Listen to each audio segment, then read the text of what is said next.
everyone, myself Fauzia, studying in class 8. Today I am talking few words about Teachers' Day.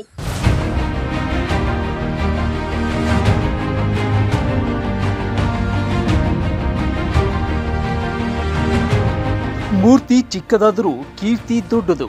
ಸಾಧನೆಯ ಶಿಖರವೇರಿದ ಪುಟ್ಟ ಬಾಲಕಿ. ಕೊಪ್ಪಳ ಜಿಲ್ಲೆ ಮುನಿರಾಬಾದ್ ಗ್ರಾಮದ ಒಂದು ಚಿಕ್ಕ ಬಡ ಪಾಲಕಿಯ ಕೂಗಿದು.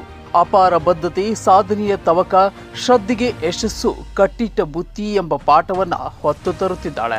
ಪುರಾಣಗಳಲ್ಲಿ ನಚಿಕೇತ ಎಂಬ ಬಾಲಕಿ ಕೇವಲ 5 ವರ್ಷ ವಯಸ್ಸಿನಲ್ಲೇ ಬಹಳಷ್ಟು ಹೆಣ್ಣಿನ ಒಂದು ಅರ್ಥ, ಪ್ರಕೃತಿಯ ಬಗ್ಗೆ ಒಲವು, ಕರಾರುವಕ್ಕಾಗಿ ಪಠಿಸುತ್ತಿದ್ದ ಮತ್ತು ತಂದೆಯ ಅಣತಿಯ ಮೇರೆಗೆ ಸಶರೀರನಾಗಿ ಕೆಲ ದಿನಗಳ ಕಾಲ ಅಂಜದೆ ಅಳುಕದೆ ಹೆಣ್ಣು ಭ್ರೂಣ ಹತ್ಯೆ ಸಂವಾದ ನುಡಿ ಮಾಡಿದ 5ರ ಪುಟ್ಟ ಬಾಲಕಿ ನಚಿಕೇತರ ಧೈರ್ಯ, ಸಾಹಸ ಮತ್ತು ಜ್ಞಾನ, ಬದುಕಿನ ಅಸ್ತಿತ್ವದ ಕುರಿತು ಕೇವಲ 5 ವರ್ಷ ವಯಸ್ಸಿನಲ್ಲಿ ಜ್ಞಾನವನ್ನು ಪಡೆದುಕೊಂಡು ಎಂಬುದನ್ನು ಪುರಾಣ ಪುಸ್ತಕಗಳಲ್ಲಿ ಓದಿದಾಗಲೂ ಕೇಳಿದಾಗಲೂ ಸಹ ಸಂದೇಹ ವ್ಯಕ್ತಪಡಿಸುವ ನಮಗೆ ನಾವು ಮಾಡುತ್ತಿರುವ ಕೆಲಸದ ಕುರಿತಾದ ಶ್ರದ್ಧೆ, ಆತ್ಮವಿಶ್ವಾಸ ಮತ್ತು ದೃಢ ಮನಸ್ಕತೆ ಇದ್ದರೆ ಏನು ಬೇಕಾದರೂ ಸಾಧಿಸಬಹುದು ಎಂಬುದನ್ನು ಈ ಪುಟ್ಟ ಬಾಲಕಿ ಫೌಜಿಯಾ ಸಾಧಕರ ಬದುಕಿನ ಪುಟಗಳಿಂದ ಅರಿಯಬಹುದು.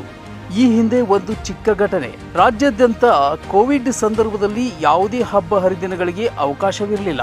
ಆದರೆ ಲಾಕ್ಡೌನ್ ನಂತರ ಮೊಟ್ಟ ಮೊದಲ ಬಾರಿಗೆ 2021ರಲ್ಲಿ ಅಂಬೇಡ್ಕರ್ರ ಜಯಂತಿ ಎಂದು ಹೋರಾಟಗಾರರ, ಮುಖಂಡರ ಮತ್ತು ಅಧಿಕಾರಿಗಳ ಸಮ್ಮುಖದಲ್ಲಿ ವೇದಿಕೆಯನ್ನ ಏರಿ ಅಂಬೇಡ್ಕರ್ರ ಗೀತೆಗಳನ್ನು ಹಾಡುವ ಮೂಲಕ ಜನರ ಪ್ರೀತಿ ವಿಶ್ವಾಸ ಗೆಲ್ಲುವ ಮೂಲಕ ಬೆಳೆದ 5ನೇ ತರಗತಿಯ ವಿದ್ಯಾರ್ಥಿನಿ ಕುಮಾರಿ ಫೌಜಿಯಾ ಇವರು 2024ರ ಜನವರಿ 24ರಂದು ಹೆಣ್ಣು ಮಕ್ಕಳ ದಿನಾಚರಣೆಯ ಒಂದು ತುಣುಕು ವಿಡಿಯೋ ಸಾಮಾಜಿಕ ಜಾಲತಾಣದಲ್ಲಿ ಅತಿ ಹೆಚ್ಚು ಸದ್ದು ಮಾಡುತ್ತಿದೆ. ಹೆಣ್ಣು ಮಗುವಿನ ಬಗ್ಗೆ ಬಹಳ ಚೆನ್ನಾಗಿ ತಿಳಿಸಿಕೊಟ್ಟಿರುವ ಈ ಬಾಲಕಿ ಹೆಣ್ಣು ಮಗುವನ್ನ ಭ್ರೂಣ ಹತ್ಯೆ ಶಿಕ್ಷಾರ್ಹ ಅಪರಾಧ, ಹೆಣ್ಣು ಮತ್ತು ಗಂಡು ಮಗುವಿನ ನಡುವೆ ತಾರತಮ್ಯ ಉಳಿಸಿ ಬೆಳೆಸಿ ಗೌರವಿಸಿ, ಭ್ರೂಣ ಹತ್ಯೆ ಶಿಕ್ಷಾರ್ಹ ಅಪರಾಧ, ಹೆಣ್ಣು ಮತ್ತು ಗಂಡು ಮಗುವಿನ ನಡುವೆ ತಾರತಮ್ಯ ಬೇಡ, ಕತ್ತಲಲ್ಲಿ ಬೆಳಕು ಎಷ್ಟು ಮುಖ್ಯವೋ ಬದುಕಿನಲ್ಲಿ ಹೆಣ್ಣು ಅಷ್ಟೇ ಮುಖ್ಯ, ಮಗಳಿಲ್ಲದೆ ಮುಂದಿನ ಪೀಳಿಗೆ ಇಲ್ಲ,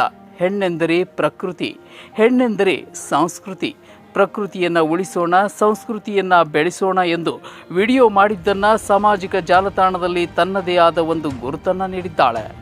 ಗುರು ಬ್ರಹ್ಮ, ಗುರು ವಿಷ್ಣು, ಗುರುದೇವೋ ಮಹೇಶ್ವರ, ಗುರು ಸಾಕ್ಷಾತ್ ಪರಬ್ರಹ್ಮ, ತಸ್ಮೈ ಶ್ರೀ ಗುರುವೇ ನಮಃ. ನಮಗೆಲ್ಲ ಮೇಲಿನ ಶ್ಲೋಕ ನೆನಪಿದೆ, ಆದರೆ ಆಳವಾಗಿ ನೋಡಿದಾಗ ಗುರು ಬ್ರಹ್ಮ, ಬ್ರಹ್ಮ ಎಂದರೆ ಸೃಷ್ಟಿಕರ್ತ, ಗುರು ವಿಷ್ಣು ಅಂದರೆ ಸ್ಥಿತಿಕರ್ತ, ಗುರುದೇವೋ ಮಹೇಶ್ವರ ಎಂದರೆ ಲಯಕರ್ತನಾದ ಮಹಾದೇವ ಮತ್ತು ಗುರು ಸಾಕ್ಷಾತ್ ಆ ಪರಬ್ರಹ್ಮನೇ ಹೌದು ಎಂಬ ಅರ್ಥವನ್ನು ಮೇಲಿನ ಶ್ಲೋಕ ಹೊಂದಿದ್ದರು. ಅಂದರೆ ಗುರು ನಮ್ಮಲ್ಲಿ ಈ 3 ಕೆಲಸಗಳನ್ನು ಮಾಡುತ್ತಾನೆ.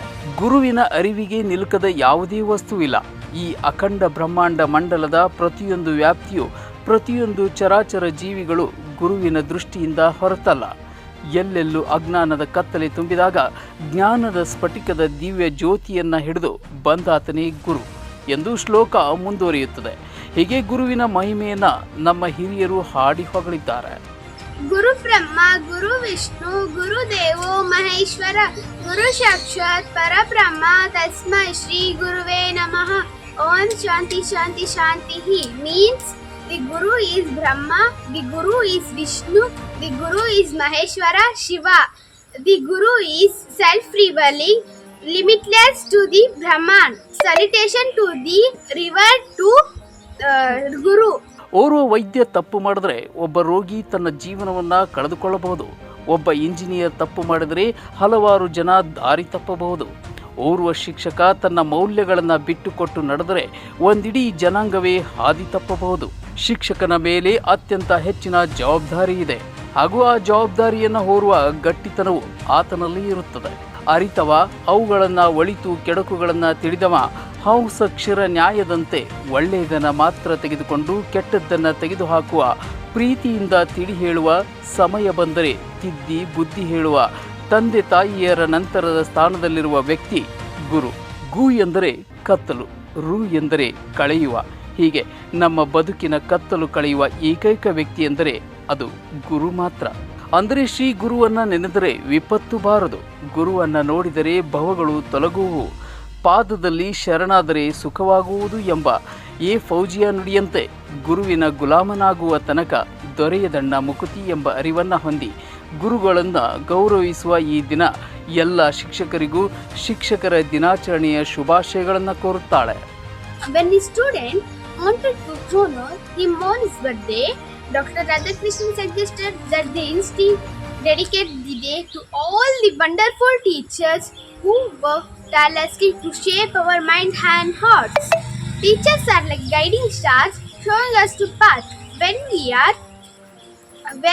are lost and giving us the strength to reach our dreams. They teach us lessons not just from books, but also about life, kindness, respect, and how to respect. Without their wisdom and patience, we would not be who we are today. Today we are gathered to say a big thank you to all our wonderful teachers. Your dedication and love for teaching us to inspire the day every day. ಇಂತಹ ಗ್ರಾಮೀಣ ಭಾಗದ ಮಕ್ಕಳನ್ನು ಜಿಲ್ಲಾಡಳಿತ ಮತ್ತು ವಿಶೇಷವಾಗಿ ಮಹಿಳಾ ಮತ್ತು ಮಕ್ಕಳ ಕಲ್ಯಾಣ ಅಭಿವೃದ್ಧಿ ಇಲಾಖೆ ಗುರುತಿಸಿ ಇಂತಹ ಪ್ರತಿಭಾವಂತ ಮಕ್ಕಳಿಗೆ ಆದಷ್ಟು ಅವಕಾಶಗಳನ್ನು ಕಲ್ಪಿಸಿ ತಮ್ಮ ಭವಿಷ್ಯವನ್ನು ತಾವೇ ರೂಪಿಸಿಕೊಳ್ಳುವಂಥ ರೀತಿಯಲ್ಲಿ ಪ್ರೋತ್ಸಾಹವನ್ನು ನೀಡಬೇಕಾಗಿದೆ ಎಂದು ಸಾಮಾಜಿಕ ಜಾಲತಾಣದಲ್ಲಿ ಪ್ರತಿನಿಧಿಗಳು, ಸದಸ್ಯರು, ಮುಖಂಡರು, ಶಿಕ್ಷಕರು, ಜಿಲ್ಲಾ ಅಂಗವಿಕಲಚೇತನರು ಮತ್ತು ವಿಶೇಷವಾಗಿ ಹೆಣ್ಣು ಸಬಲೀಕರಣ ಸಂಘ ಸಂಸ್ಥೆಗಳು ಕೋರಿಕೆ ಮಾಡಿವೆ.